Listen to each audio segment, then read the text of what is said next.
Mr. Speaker, the Prime Minister loves to hide behind legal process. I wonder what a Director of Public Prosecutions would make of the defence. Sorry, I can't produce my WhatsApps. My phone's been stolen. The Jackdaw gas field could be up and running before winter. All that gas would be used here in the UK to heat 1.6 million homes. That is enough to power Norfolk, Suffolk and Essex put together. So will the Prime Minister approve the licences, or is the Energy Secretary running the government? Prime Minister.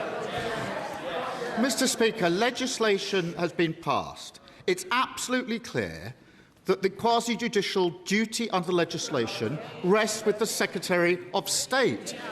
I really think if she's going to put this challenge to me, she needs to read the legislation.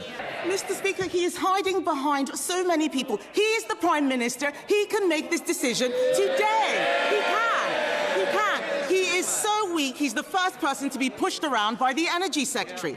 Let me remind him, Mr. Speaker, let me remind him who is on my side. The unions, yes, GMB, they're on my side. Tony Blair. Mr. Speaker, Renewable UK, the very people that he's talking about, they are saying drill in the North Sea. Centrica, Octopus Energy, even Labour MPs.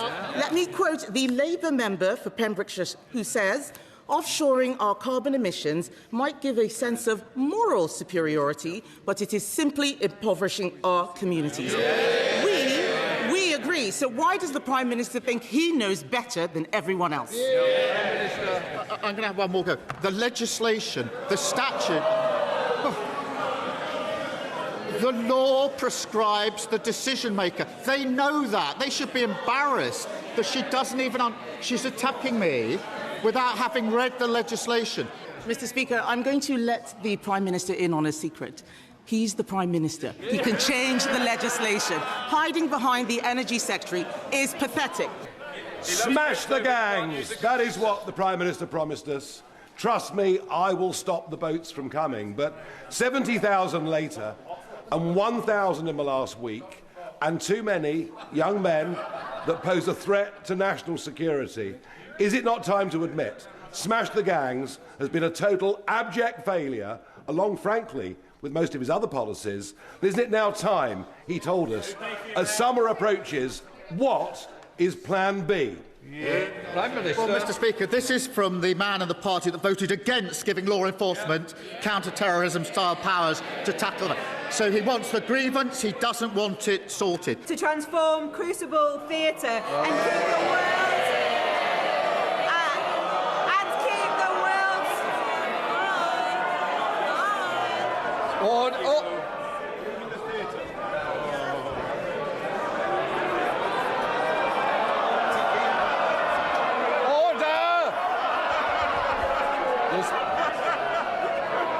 Order! I want to hear this member's question. The Home Secretary knows perfectly well how much it worries and infuriates people that people can enter this country illegally and commit crimes, and there's no proper vetting procedure before they're unloosed on society. So will she do this to try and reassure our own citizens?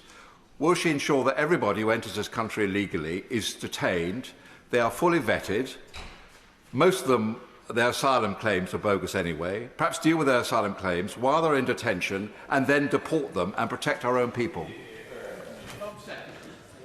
Well, I of course recognise the public concern around criminality, and that's why, of course, this government is working closely with all of our partners to not just improve data collection, but to have a risk-based approach so that we can manage those individuals who pose the highest risk on our immigration estate. If I may gently say to him, his suggestions for how we deal with those who seek to come to our country illegally, primarily through channel crossings, would have had more force if his government had succeeded in stopping those boats, as they often claimed that they would do so and utterly failed to do so. This government is using a number of approaches to try to get to grips with illegal migration, and will be bringing forward further changes to the House in due course. I recently met Siobhan White, the mother of Rhiannon. Rhiannon was brutally murdered by Sudanese illegal immigrant Den Majek, who stabbed Rhiannon 23 times. Majek arrived by small boat in late July 2024. And as the Home Secretary will know, small boat crossings since the election have gone up by 45%. Now, Majek would have been among the first eligible for removal to Rwanda. So Siobhan wants me to ask the Home Secretary this. Why did the government cancel the Rwanda scheme just before it was due to start? Because if Majek had been removed to Rwanda, Rhiannon would still be alive today. Let me say, first and foremost, Mr. Speaker, that the murder of Rhiannon White was an abhorrent, horrifying crime, and our thoughts, and I know that of all of the House, are with her loved ones. The vile criminal responsible for her murder is behind bars where he belongs, and he has rightly received the strictest punishment of a life sentence. I don't wish to play politics with personal tragedy and government policy, but he will know, as we have discussed across this dispatch box on a number of occasions, the Rwanda policy was a gimmick, hundreds of millions of pounds spent with only 4 removals made from this country, the government, his government knew that they were running into problems with that scheme already. This government has focused on measures that we believe will deal with the problems we're facing. It is taking some time, but they are the right measures, and they will get to grips with the problem that he left behind. The Secretary of State says there's no such thing as vexatious prosecutions. I think he would do well to remember the cases of Phil Shiner. In 1991, the SAS shot and killed 3 members of the IRA's East Tyrone Brigade in Cope. The coroner originally found that the soldiers' use of force was reasonable and proportionate, and that the IRA men in question had the intent to murder. A judicial review was brought against these findings, but in October last year it was thrown out by the High Court in Belfast, with the judge saying that the case was, and I quote, ludicrous and utterly divorced from reality. This morning, we hear depressingly that that case is to continue 35 years after the incident and after the soldier in question has been investigated for years. How can the Secretary of State think that this is right? Well, any citizen of the United Kingdom, as the honourable member is well aware, has a right to bring a judicial review against any decision that has been made. It is for the courts to determine that. I would join with him, having seen what the original judge said in throwing out the case, that given the fact that the inquest found that the use of force in that case was lawful, perhaps it's not surprising that the judge threw out as having no merit whatsoever. If the case is continuing, we will have to leave it to the judicial process to decide what happens, but I have confidence in our courts. Alex Buck. Look, doesn't this case absolutely exemplify why the government's solution is entirely wrong? It reopens the door to vexatious litigation, which allows our veterans to be dragged through the courts, even when the courts themselves say that the case is ludicrous.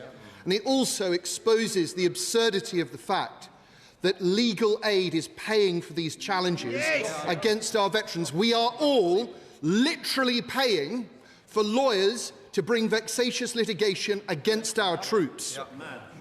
The government seems rightly to have paused its bill. Will it please use this opportunity to think again and take a new approach which guarantees that there are genuine protections for those who serve? Well, there I can assure the honourable gentleman there will be genuine protections. On the question of legal aid in Northern Ireland, that is a matter, as he well knows, for the Northern Ireland Executive. Given the case that he has cited, I was not aware that the last government at any point considered removing the right to bring judicial review against any decisions at all. If he's now advancing the argument that judicial review should not be available in certain cases, well, I would say good luck to him, because it is a foundation of our legal system. This is a stitch-up. Labour, redrawing boundaries from the centre, overriding local identity and local consent to maximise party political advantage. The government is telling well-run councils to subsidise poorly run councils. Money that should be filling potholes, actually filling black holes. Resources that should be for collecting waste and supporting vulnerable residents instead will be diverted into restructuring and bureaucracy. How can she claim this to be local-led when it is imposed on communities? Why are ministers determining these boundaries rather than the Independent Boundary Commission? What estimates will be made of the total borrowing requirement? How much money has been set aside for the inevitable judicial reviews that will flood out after this announcement? Mr. Speaker, this is not reform, this is vandalism. It is not empowerment, it is imposition, and it is local people who will pay the price for this government's incompetence and arrogance.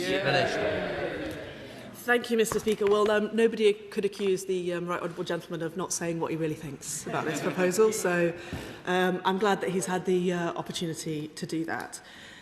He asks about proposals being locally led, and of course, these proposals have all been put forward by the areas that they affect.